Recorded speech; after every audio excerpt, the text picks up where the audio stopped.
মানলে মানো, না মানলে নাই। আরে বাদ দে তো মাহি, তাদের খেতে দে। এই আসো, খেয়ে উদ্ধার করো আমাদের। সারাদিন একটা কাজও করে না, শুধু বসে বসে মোবাইল ঘাঁটবে, না হয় টিভি দেখবে। আমাদের কোনো কাজ আছে যে আমরা করব? কেন, সারাদিন তো বসেই থাকো। আমরা যে সারাদিন রান্না করি, আমাদেরও তো একটু হেল্প করতে পারো তোমরা। না, তা না করে তারা রাজার মতো করে বসে থাকে দুজন। আচ্ছা বাবা, আজকে রান্না আমরা করব। কি আমরা? কেন, তুই পারবি না? অবশ্যই তুই পারবি না। বসে বসে তাহলে ভাবির বকা খেয়ে পেট ভরা। কে বলেছে রান্না করবে না? আমি তোকে বলেছি? বেশি বুঝোস কেন তুই? ও, আমি এখন বেশি বুঝি তাই না? এই তোমরা চুপ করবে? কে কতটুকু রান্না পারে আর কারটা ভালো হয় দেখা যাবে। হি হি হি। ওকে, তাহলে নাস্তা করে চলে যাও কিচেনে।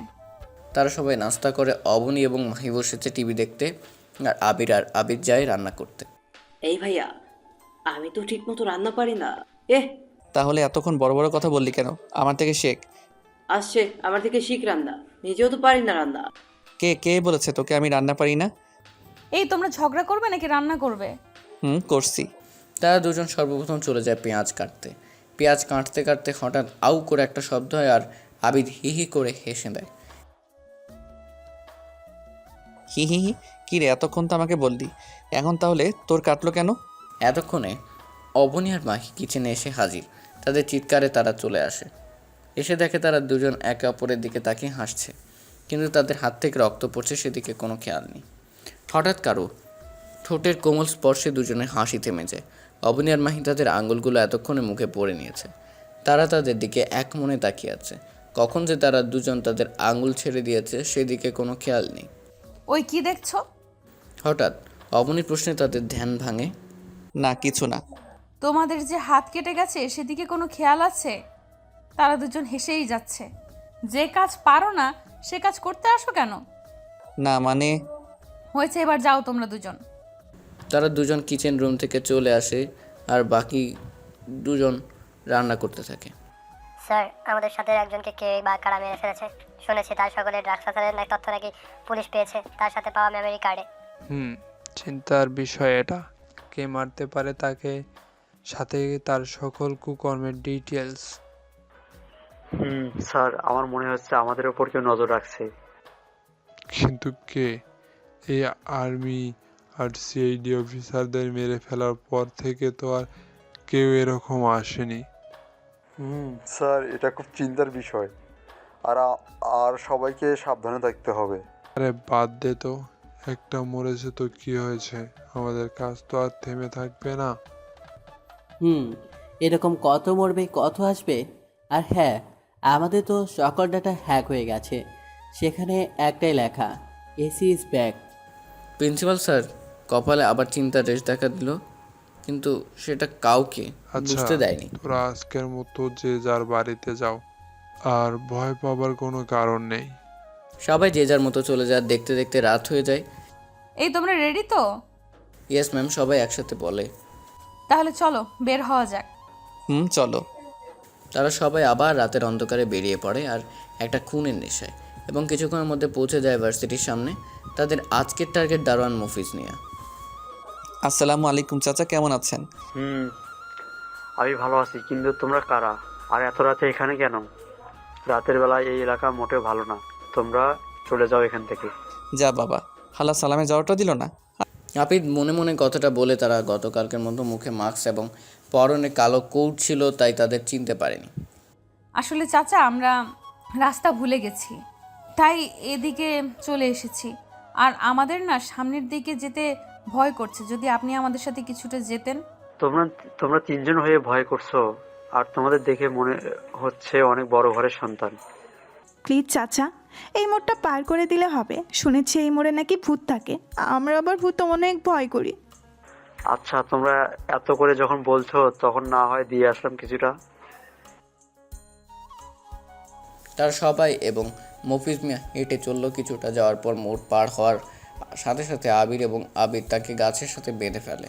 এই, তোমরা কি করছো? এটা আমাকে বাঁধছো কেন? তোকে মারার জন্য। মফিজ মিয়াকে আর কোনো কথার সুযোগ না দিয়ে তার মুখে টেপ মেরে দেওয়া হয়। গতকালকে আকবর মিয়াকে মারতে আমরা প্রচুর কথা বলেছি। কিন্তু আজকে বেশি কথা বলবো না, শুধু একটা প্রশ্ন করব, সোজা উত্তর দিবি, না হলে খালাস।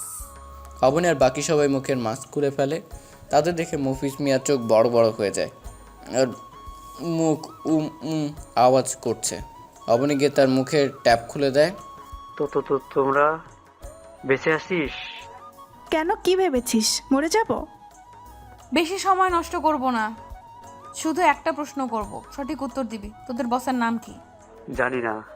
হাহা। আর কোনো শব্দ বের হয় না, শরীরটা আস্তে আস্তে নিস্তেজ হয়ে যাচ্ছে তার। একটা গুলি এসে লাগে তার কপালে, গুলি হাতে দাঁড়িয়ে আছে অবনী। আরে বাবা, আজকেও তুমি মেরে দিলে, আমাদেরকেও তো মারার সুযোগ দিবে একটু। অবনী কাউকে সুযোগ দেয় না, সে সুযোগ নেয়। আর ওকে ভার্সিটির গেটের সামনে নিয়ে ফেলে দাও। হ্যাঁ, নিজে মারবে আর আমাদের বলবে ফেলতে। ফেলবে কিনা সেটা বলো। আরে ফেলবো তো, এই তো ফেলে দিচ্ছি। তারা দুজন মফিজ মিয়াকে ধরে এনে ফেলে দেয় ভার্সিটি গেটের সামনে। আর পিছনে তারা দুজন খিলখিল করে হেসে দেয়। এই ভাইয়া, কি চিল্লাচ্ছিস কেন? আরে রাগুস কেন? একটা সুযোগ আছে তাদের টিচ করার। বড় ভাইদের সামনে এগুলো বলতে লজ্জা করে না? আসছে বড় ভাই হতে। তোর মনে চায় ভাবিকে চুমু খেতে? কি মনে চায় না? কিন্তু কিভাবে? আমি যেভাবে করব তুইও সেভাবে করবি। ওকে। এতক্ষণে মাহি আর অবনী তাদের কাছে চলে এসেছে। এই মাহি, দেখো তো, আমার চোখে মনে হয় কিছু একটা পড়েছে। কই দেখি। এই অবনী, দেখো তো, আমার চোখে মনে হয় কিছু পড়েছে। থাক, লাগবে না, আমি দেখে নিচ্ছি। আরে আমি কি বললাম, এদিকে আসো, আমি দেখে দিচ্ছি। তারা দুজন দুজনের চোখের কাছে নিজেদের চোখ নিতেই তারা দুজন তাদের নিজেদের চাঁট ফুট এক করে দেয়। মাহি এবং অবনী এরকম হঠাৎ লিপ কিসে ঘাবড়ে যায়, তবুও নিজেদের ঠিক করে হাত চাটতে চেষ্টা করে, কিন্তু তাদের সাথে না পেরে রেসপন্স দিতে থাকে। কিছুক্ষণ থাকার পর দুজন দুজনকে ছেড়ে দেয়। এই, তোমাদের চোখে কি পড়ছিল? কি করবো বলো, তোমাকে বললে তো তুমি দাও না, তাই কৌশল করে নিয়ে নিলাম। মিশনে এসেও তোমাদের দুই ভাইয়ের লুচ্চামি গেল না। প্ল্যানটা ছিল কার? আবিদের। আবার হাসে? তোমার হাসি আমি ছুটাচ্ছি, এখান থেকে চেয়ে নেই। এই, তোরা চল, এখানে আর থাকা যাবে না, তোরা বাড়িতে গিয়ে ঝগড়া করিস। চল। অতঃপর তারা চারজন সেখান থেকে প্রস্থান করে। পরদিন সকালবেলা টিভিতে সেই আগের ন্যায় একই নিউজ। আজও ঢাকা ভার্সিটির দারোয়ান মফিজকে কে বা কারা খুন করে রেখে গেছে। আগের খুনের মতো খুনি এবং ক্রু রেখে যায়নি। পুলিশ ধারণা করছে তাদের খুন এবং এবারের খুনটা ওই একই ব্যক্তি করেছে। জানা গেছে মফিজ মিয়া ড্রাগ পাচারকারীদের সাথে যুক্ত ছিলেন। পরবর্তী আপডেটের জন্য চ্যানেলেই চোখ রাখুন। দেখছো, আমরা অল্প কয়েকদিনে ফেমাস হয়ে যাব। আসছে প্রেমাস হতে। নিজের কাজ ঠিক মতো করো। আমি তো আমার কাজ ঠিক মতোই করছি, তুমি নিজের কাজ ঠিক মতো করো। সারাদিন শুধু ফাঁকিবাজি করো তুমি। কি আমি ফাঁকিবাজি করি? নিজে কাজে ফাঁকি দিয়ে আমার উপর চাপাচ্ছ? আসছে, আমি তার উপর আমার দোষ চাপাতে যাব? আমি আমার কাজ ঠিক মতোই করি। কিভাবে করো জানা আছে আমার। জানা থাকলে ভালো। তুমি এই, তোরা তোদের ঝগড়া থামাবি নাকি সারাদিন ঝগড়া করবি? ঝগড়া কি আমি করতে আসছি নাকি সে? তুমি করতে আসছো আমার সাথে, সেধে সেধেই ঝগড়া করতে। আমার বয়ে গেছে তোমার সাথে সাথে সাথে ঝগড়া করতে যেতে। এই থাম বলতেছি, সারাদিন শুধু ঝগড়া করস কেন তোরা? ও এখন আমরা করলেই দোষ। তোরা যে সারাদিন ঝগড়া করিস সেটার বেলায় কি হবে? শুধু আমরা ঝগড়া করলেই দোষ। যা বাবা, এখানে আমাদের টানার কি আছে? তোমরা তোমাদের মতো ঝগড়া করো না, তোমাদেরকে মানা করছে আপনার বউ। বোন আমার, আর কিছু বলবো না তোরে। তোরা তোদের মতো থাক, আমরা আমাদের মতো। তারা দুজন চলে যায়। এদিকে অবনী আর আবির বোকার মতো চেয়ে থাকে। তোমাদের কে মানা করছে? যা হবার তাই হয়েছে। স্যার, আসলে ও আমাদের একজন লোককে মেরে ফেললো। আপনি কিছু বলবেন না? হ্যাঁ স্যার, এভাবে চললে তো যে কোনো দিন আমাদেরকেও মেরে দেয়, জানা নেই। প্রিন্সিপাল স্যার গভীর চিন্তায় পড়ে যায়, তবুও সে নিজেকে ঠিক করে বলে, কিছু হবে না, আগামীকাল বস আসবে, আমরা সে গোপন আস্থানায়। তাহলে স্যার আমরা কি আসতে হবে? আচ্ছা, আজকে যা, ভার্সিটি ছুটি হয়ে গেছে অনেক আগে। আর কালকে ভার্সিটিতে আসতে হবে না, সোজা আমার আস্থানায় চলে আসবি রাতে। ঠিক আছে স্যার। দেখতে দেখতে দুপুর শেষে বিকেল, আর বিকেল শেষে রাত্রি।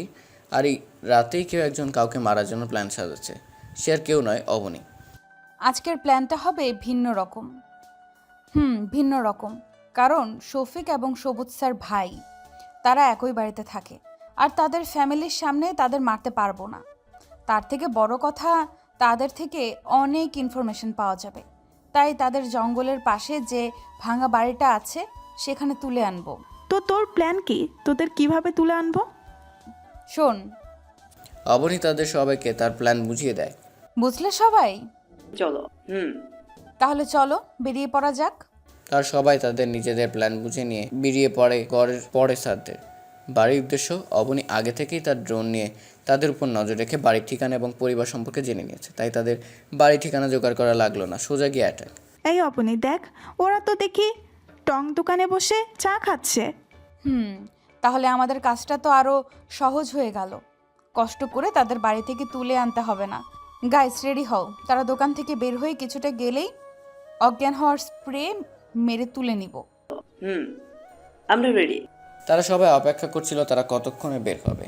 তাদের সে আর অপেক্ষার অবসান ঘটে কিছুক্ষণ পর। তারপর দুজন দোকান থেকে বের হয়ে যাওয়ার পর তাদের অজ্ঞান করে তুলে আনা হলো। গুলশান নীরবতা চারদিকে। কিছুক্ষণ পর দূরে কোথাও শেয়ালের এবং কুকুরের ঘেউ ঘেউ আওয়াজ আসছে, আর চারজন মানুষ পিস্তল হাতে দাঁড়িয়ে আছে দুজন মানুষের সামনে।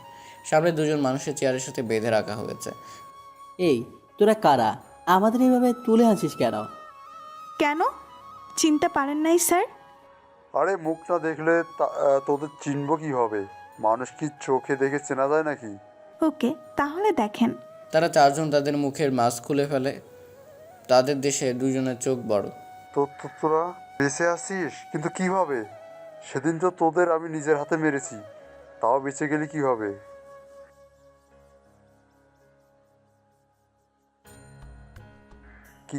কিসের প্রশ্ন আর কিসের উত্তর?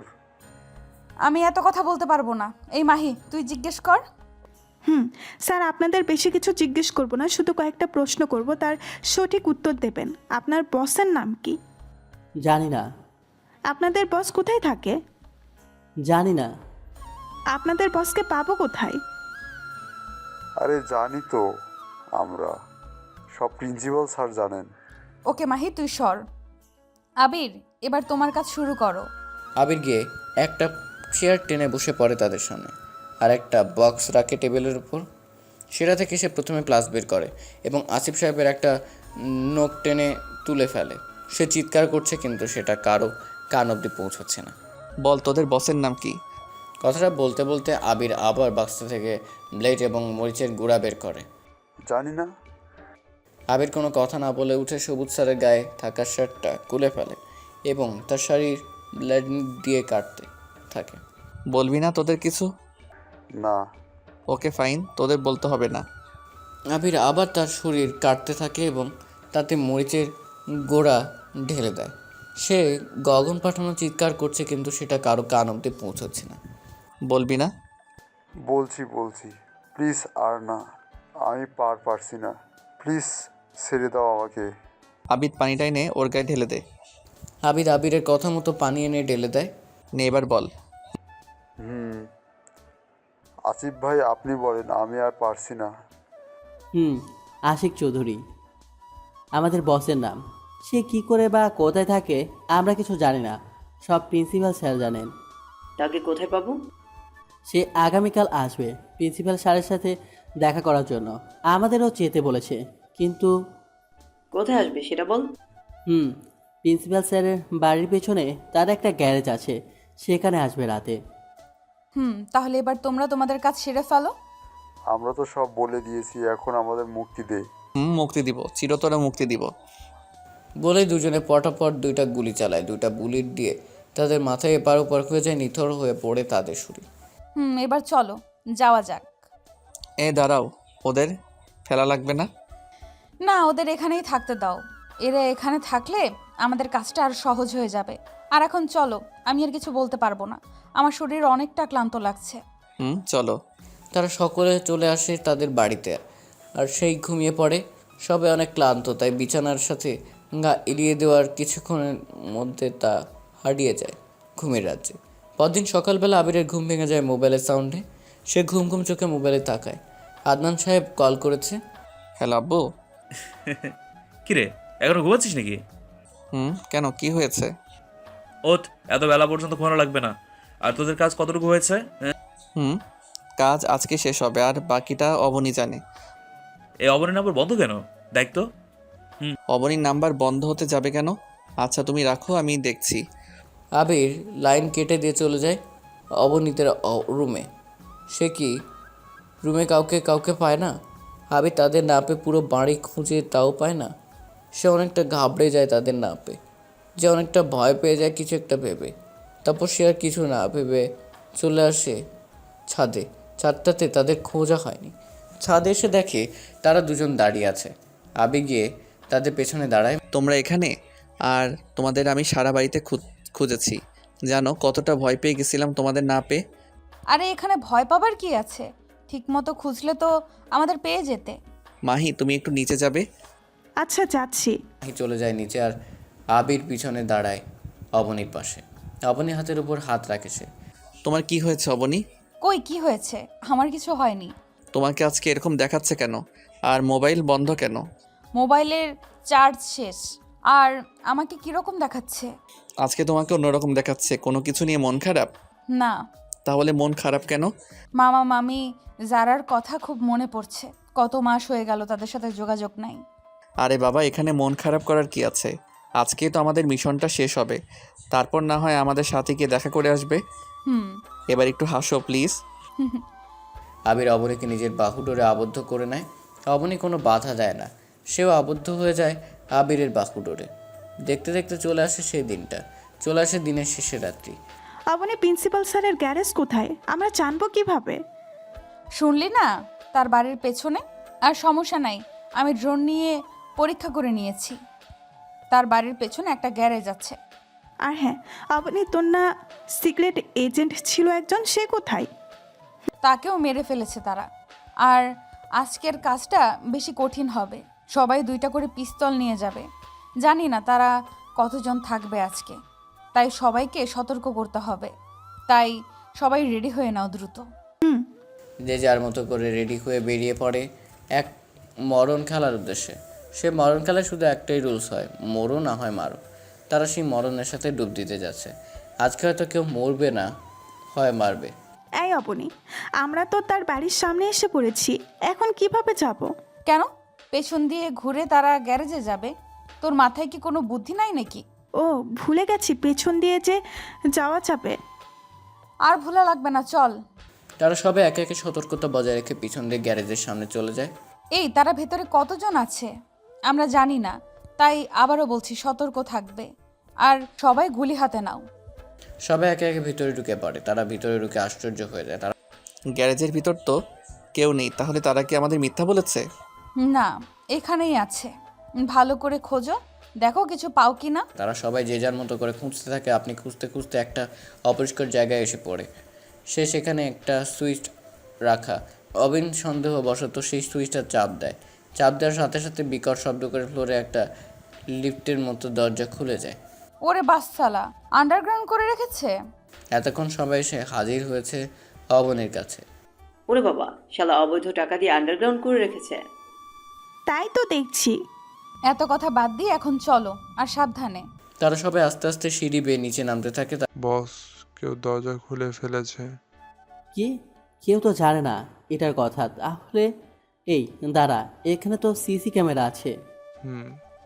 দ্রুত কম্পিউটার ওপেন কর আর তোরা সবাই পজিশন নিয়ে নে, কেউ আসলে গুলি চালাবি। তারা দুজন চলে যায় কম্পিউটার রুমে। বস, এখানে আমাদের 4 জনকেই দেখা যাচ্ছে। তাদের সবার হাতে গুলি আছে, কিন্তু কারোই মুখ দেখা যাচ্ছে না। 4 জন? ওকে চলো, তারা আসলেই তাদের মেরে দিতে হবে। তারা সবাই নামতে নামতে একেবারে শেষে চলে এসেছে। হঠাৎ একটা গুলি এসে অবনীর হাতে লাগে। অবনীর হাতে থাকা গুলিটা পড়ে যায়। এরকম হঠাৎ আক্রমণের জন্য তারা কেউ প্রস্তুত ছিল না। আবির তাড়াতাড়ি গিয়ে অবনীকে ধরে একটা পিলারের পিছনে চলে যায়। আর মাহি এবং আবির তাদের সাথে গুলিতে মোকাবিলা করেছে। তোমার কিছু হয়নি তো? আরে তুমি বসে থাকো, আমরা যাচ্ছি। আর তোমার কিছু হয়ে গেলে আমার কি হবে? দেখো আবির, আমার সামনে এখন এসব ন্যাকামি করবে না। আমরা মিশনে এসেছি তোমার ন্যাকামি দেখার জন্য না। এখানে হয় মারো না হয় মরো। আর আমার সাধারণ একটা গুলি লেগেছে, বেশি কিছু না তো, তাই সামনে থেকে সরে গুলি চালাও। বিড়বিড় ও আর কোনো কথা না বলে যায় আবিদের কাছে। তার পিছনে অবনীও আসে, তারা চারজন একে একে সবাই মেরে দেয়। অবনীর অসাবধানতার কারণে হঠাৎ আরও একটা গুলি এসে লাগে তার বুকে। সে ছিটকে পড়ে যায় কিছুটা দূরে। অবনীর অসাবধানতার কারণে হঠাৎ আরও একটা গুলির এস লাগে তার বুকে। সে ছিটকে গেছে, পড়ে যায় কিছুটা দূরে। আবির দৌড়ে গিয়ে তাকে ধরে। অবনী ছিটকে পড়াতে তার মুখ থেকে মাস্কটা খুলে যায়। ও তাহলে তোরা মরিসনি। অবনী আবিরকে সরিয়ে দিয়ে আবারও দাঁড়ায়। আরে আল্লাহ যাকে বাঁচায় রাখে তাকে তোদের মতো কুত্তারা কিভাবে মারবি? আর তুই তো মেয়র, তোকে আমি প্রথমে দেখে অনেক অবাক হয়ে গেছি। যাই হোক, তোর কাজ জনগণের সেবা করা, তুই তা না করে তাদের ধ্বংসের পথে ঠেলে দিলি।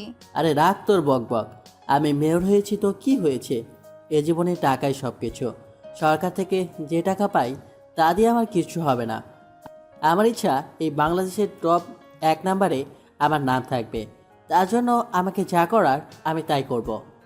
কথাগুলো বলার পর তাদের মধ্যে কিছুটা নীরবতা পালন করে। হঠাৎ করে একটা গুলির শব্দ হয় আর প্রিন্সিপাল স্যার মাটিতে এলিয়ে পড়ে। অবনী গুলি তাক করে আছে সামনের দিকে। প্রিন্সিপালের মাথা ভেদ করে গুলি এপার ওপার হয়ে যায়। আশিক চৌধুরী অবাক এবং কিছুটা ভয় দৃষ্টিতে অবনীর দিকে তাকায়। কি মাহি, তোর কাজ কি শেষ হয়েছে? তারা এক্ষুনি এসে পড়বে। কি কাজ? আর কারা আসবে এখানে? তোরা কাকে আসতে বলেছিস? কিরে ভাই, পেলে নাকি এখন? আমি ভয় পাবো কেন? তোরা কাকে আসতে বলেছিস? আমাদের দলের লোক আসতে হবে না, তোদের এখান থেকে নিতে হবে না। আরে তারা আসার আগে তোরা বাঁচতে পারবি না। তোদের এখানেই মেরে তারপর আমি দেশ ছেড়ে চলে যাব। বলে গুলি করতে যাবে তখন একটা বুলেট এসে লাগে তার হাতে। তার হাত থেকে গুলিটা পড়ে যায়। আরও একটা বুলেট এসে লাগে তার পায়ে। সে হাঁটু ভেঙে বসে পড়ে। তারা সবাই পেছনে তাকায়। আদনান সাহেব গুলি হাতে নিয়ে এগিয়ে আসছে আর বাকি সবাই তাদের পজিশন নিয়ে নেয়। আর একটা গুলি গিয়ে লাগে আশিক চৌধুরী কপালে। সে লুটিয়ে পড়ে মাটিতে। আব্বু তুমি এসেছো? তোরা ঠিক আছিস তো? আমরা ঠিক আছি, কিন্তু অবনী ঠিক নেই, তার গুলি লেগেছে। অবনী হঠাৎ করে অজ্ঞান হয়ে যায়। তার শরীর থেকে অতিরিক্ত রক্ত যাওয়ার কারণে অজ্ঞান হয়ে যায়। আব্বু, অবনী অজ্ঞান হয়ে গেছে। তাকে তাড়াতাড়ি হসপিটালে নিয়ে চল, আর তোমরা লাশগুলোকে মর্গে পাঠিয়ে দিও। তারা সবাই অবনীকে নিয়ে চলে যায় হসপিটাল এবং তাকে এমার্জেন্সি পাঠানো হয়। মিটি মিটি চোখ তুলছে অবনী। সে চোখ তুলে তার পাশে মাহিটে বসে থাকতে দেখে। চারদিকে তাকিয়ে কাউকে খোঁজার চেষ্টা করছে সে। কাকে খুঁজছিস অবনী? আবির কোথায়? পাশের রুমেই আছে। কি হয়েছে তার? তার খারাপ কিছু হয়নি তো? আর এত উত্তেজিত হচ্ছিস কেন তুই? আবির ভাইয়া ঠিক আছে। তোর শরীর থেকে অতিরিক্ত ব্লাড যাওয়ার কারণে তোর অবস্থা খুবই খারাপ হয়ে যায়। তখন ডাক্তার বলে ইমার্জেন্সি 3 ব্লাড লাগবে, কিন্তু তোর ব্লাড কোথাও পাওয়া যাচ্ছে না। ভাগ্য ভালো আবির ভাইয়ের সাথে তোর ব্লাড গ্রুপ মিলে যায়, তাই সে 3 ব্যাগ রক্ত দেওয়ার কারণে অনেকটা দুর্বল হয়ে যায়। তাই পাশের রুমে তাকে স্যালাইন দিয়ে রাখা হয়েছে। আজকে যদি আবির ভাইয়ের সাথে তোর ব্লাড গ্রুপ না মিলতো তাহলে কি হতো জানি না। আমি আবিরের কাছে যাব। দেখ অবনী, পাগলামি করবি না। তার থেকেও তুই বেশি দুর্বল, আর সে কিছুক্ষণের মধ্যেই ঠিক হয়ে যাবে। আর তুই শুয়ে থাক। না, আমি তার কাছে যাব মাহি, তুই আমাকে যেতে দে প্লিজ। দেখ অবনী, মাথা খারাপ করবি না, চুপচাপ শুয়ে থাক বলছি। সেই মুহূর্তে কেবিনের মধ্যে প্রবেশ করে আদনান সাহেব এবং তার স্ত্রী। কি হয়েছে ভাই, রেগে আছিস কেন? দেখো না আব্বু, আমি আবিরের কাছে যাব, কিন্তু মাহি আমাকে যেতেই দিচ্ছে না। না, তোর কোথাও যাওয়া লাগবে না। আবির কিছুক্ষণের মধ্যেই ঠিক হয়ে যাবে। আব্বু তুমিও বেশি কথা বলবি না, চুপচাপ শুয়ে থাক। আম্মু তুমি অন্তত বলো না আমাকে যেতে দিতে। না অবনীমা, আমার তুই কোথাও যাওয়া লাগবে না। আবির এখনই ঠিক হয়ে যাবে। আর যখন জানতে পেরেছি তোরা বেঁচে আছিস তখন যে কতটা খুশি হয়েছি তোদের বলে বোঝাতে পারবো না। কিন্তু তোদের আব্বু আমাকে নিয়ে আসেনি, যা আজকে আনলো তাও তোদের এই অবস্থা। বেশি কথা বলো না, চুপচাপ থাকো। বেশি কথা বললে অবনীর সমস্যা হবে। আদনান সাহেব চলে যায় আবিরের রুম থেকে। গিয়ে দেখে সে বসে আছে। কিরে, তুই বসেছিস কেন? তো কি করব, স্যালাইন তো শেষ, আর শুয়ে থেকে কোনো লাভ আছে? তা ঠিক।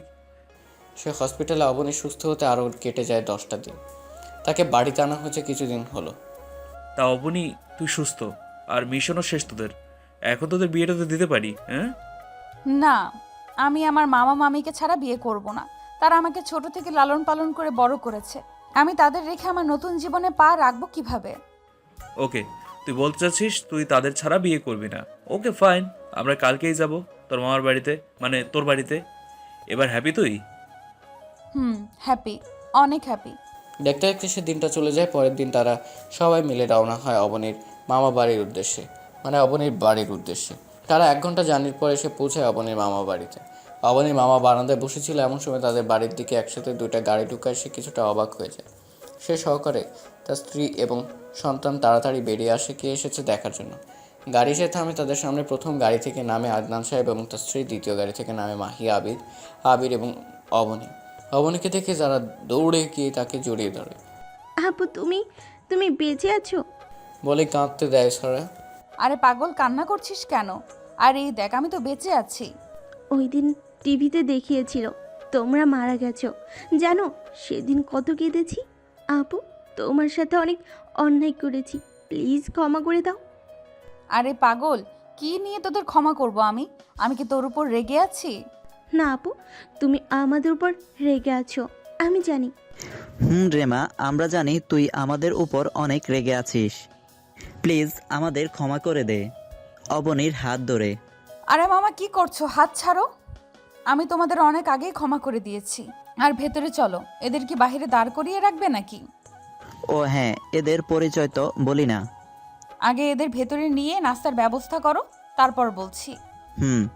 তারা সবাই ঘরের ভিতর প্রবেশ করে এবং আপনি আর মাহি চলে যায় কিচেনে নাস্তা তৈরি করার জন্য। কি রে অবনী, তুই এইখানে? তোর মামি, ওদের জন্য নাস্তা বানাতে হবে তো। যা, আমি করছি। না মামি, তুমি যাও, আমি করছি। তুই এখনো আমাকে ক্ষমা করতে পারিসনি, তাই না? যে আমি তোদের জন্য সামান্য নাস্তা বানাতে পারবো না? মামি, কি বলছো তুমি এগুলো? আমি তো তোমাকে ক্ষমা করে দিয়েছি সে কবে। আচ্ছা তুমি করো, আমরা যাচ্ছি। অবনী আর মাহি বেরিয়ে আসে কিচেন রুম থেকে। অবনী গিয়ে দাঁড়ায় আবিরের পাশে আর মাহি গিয়ে দাঁড়ায় আবিদের পাশে। যারা এসে দাঁড়ায় অবনীর পাশে আর কানে কানে বলে, কি আপু, এরা কারা যে দুজন এসে দুজনের সাথে দাঁড়িয়েছ?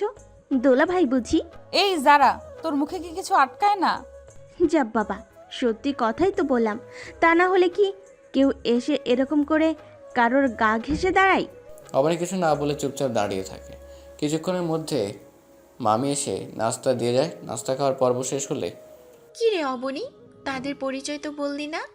মামি বলছি, এ হচ্ছে আমাদের এসিপি স্যার, আর উনি হচ্ছে তার স্ত্রী, আর বাকি 2 জন ওনার ছেলে। কথাটা শেষ না করতেই যারা বলে ওঠে, তোমাদের জামাই মানে আমার দোলা ভাই, তাই না মাহি আপু? অবনী আসার পর থেকে তুই কথা বললি, এবার আমরা বলি। বলো। আমরা এসেছি অবনীর বিয়ের প্রস্তাব নিয়ে। আমি অবনী এবং মাহিকে নিজের ঘরের মেয়ে হিসেবে নিতে চাই। আমি তাদের বিয়ে দিয়ে দিতাম, কিন্তু অবনী আপনাদের ছাড়া বিয়ে করবে না। আর মাহির তো অবনী ছাড়া কেউ নেই, তাই অবনীর যে সিদ্ধান্ত মাহিরও তাই সিদ্ধান্ত। এরা আবার একে অপরকে ভালোবাসে। এখন আপনারা যদি চান তাহলে তাদের দুজনকে আমার ঘরের পুত্রবধূ হিসেবে নিয়ে যেতে চাই। আমরা আর কি বলবো, যদি তাদের দুজন এই বিয়েতে মত থাকে তাহলে আমাদের কোনো আপত্তি নেই। ওদের সুখেই তো আমাদের সুখ। তা আর কি, হয়েই তো গেলই। তা এখন তোদের দুজনের কোনো আপত্তি নেই তো? তাদের দুজনের একজন কথা বলে না, মাথা নিচু করে চুপচাপ দাঁড়িয়ে আছে। তারা আরে চুপচাপ থাকার সম্মতির সিদ্ধান্ত দেয়, আর তারা মুখে বলতে বুঝি লজ্জা করে না? হ্যাঁ, তাই না আপুরা? তো যাই হোক, তাহলে বিয়ের তারিখ ঠিক করে গেলেই হবে। আর তারা এখন এ বাড়িতে থাকবে। বিয়ের দিন তারিখ ঠিক করে চলে যায়। বাকিরা যে যার রুশে চলে যায়। মাহি অবনীর রুমে চলে যায়। তখন অবনীর মামি রুমে প্রবেশ করার সাথে তার মামা। কিছু বলবে মামা? এই নে তোর সম্পত্তিগুলো, আমরা আর এই পাপের বোঝা সইতে পারছি না। আরে মামি, এগুলো দিয়ে এখন আমি কি করব? এগুলো তোমাদের কাছেই রেখে দাও। আরে এটা হয় না, এটা তোর প্রাপ্য জিনিস, তাই এটা তোর কাছেই রেখে দে। মামি আর একটা কথাও বলবে না, যা বলেছে তাই করো। এগুলো তোমাদের কাছে রেখে দাও। যদি না রাখো তাহলে আমরা এক্ষুনি বাড়ি ছেড়ে চলে যাব। না যাস না, এগুলো রেখে দিস, তবুও তোরা যাস না।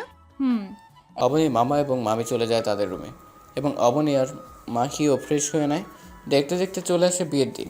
অবনী এবং মাহিকে সাজিয়ে এনেছে পার্লার থেকে। তোদের আজকে হেব্বি সুন্দর লাগছে, আমার মন চাচ্ছে আমিও সাজি এরকম করে। ও তাই বুঝি? তোরও বুঝি বিয়ে করার ইচ্ছা যাচ্ছে? আন্টিকে বলবো নাকি? না না, বলা লাগবে না, আমি এমনিতেই ঠিক আছি। বলেই যারা দৌড়ে চলে যায় আর মাহি অবনীও হেসে দেয়। দেখতে দেখতে তাদের বিয়েটাও হয়ে যায়। তাদেরকে নিয়ে আসা হয় আদনান সাহেবের বাড়িতে। হেঁটে প্রায় মাঝখানে আরও কয়েক মিনিট। এখন রাত 12:02:04। 2 রুমের দরজার সামনে দাঁড়িয়ে আছে আবির এবং আবির। এই শোন, বিড়ালটা ভালো করে মারবি কিন্তু, বেঁচে যেন না ফিরতে পারে। এ কি বলি তুই? আমি তোর বড় ভাই, এসব বলতে তোর লজ্জা করে না? আসছে বড় ভাই, যা বিড়াল ভালো করে মারবি। বলে আবিরকে ধাক্কা মেরে রুমে ঢুকিয়ে আর নিজেও ঢুকে পড়ে নিজের রুমে। অবনী ইয়াহাব বড় ঘোমটা টেনে বসে আছে বাসর ঘরে। আবির গিয়ে তার সামনে দাঁড়ায়। অবনী সে তাকে 5 ছুঁয়ে সালাম করে, আবার গিয়ে বসে পড়ে। আবির গিয়ে তার ঘোমটাটা তুলে দেন আর এক নজরে তাকিয়ে থাকে। অন্যদিকে আবির এবং মাহিরও সেম অবস্থা। সে মাহির ঘোমটা তুলে দিয়ে এক নজরে তাকিয়ে থাকে। এই কি হলো? এইভাবে কি দেখো? তোমাকে। কেন, আগে কি কখনো দেখোনি নাকি? দেখেছি, কিন্তু আজকের মতো এত সুন্দর সাজে দেখিনি। কেন, আগে কি দেখতে খারাপ ছিলাম নাকি? না, তবে আগের থেকেও সুন্দর লাগছে তোমাকে। যাও, লজ্জা করে না বুঝি আমার?